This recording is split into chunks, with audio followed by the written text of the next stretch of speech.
बारामती अॅग्रोचे मालक रोहित पवार हे राजकीय स्टंटबाजीत एकदम पट्टीचे. आता तर हे महाशय देहूच्या पवित्र भूमीत शेतकऱ्यांच्या कर्जमाफीसाठी उपोषणाला बसले. पण शेतकऱ्यांप्रती यांचा हाच खरा कळवळ आहे का?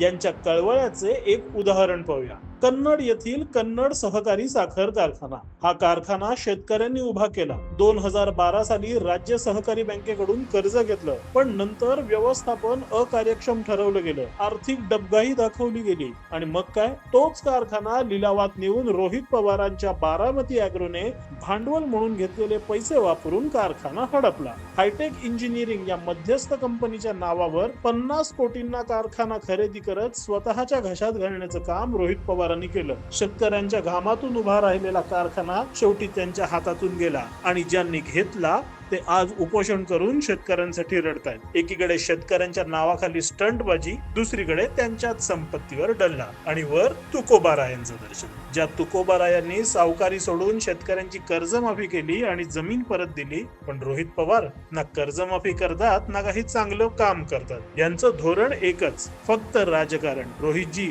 तुकोबांनी कधी अशी स्टंटबाजी केली होती का? रोहित पवार, तुकोबांची एवढी आठवण येत असेल तर त्यांच्या विचारांचा आदर्श घ्या. त्यांच्या नावावर स्टंटबाजी करू नका, एवढीच माफक अपेक्षा.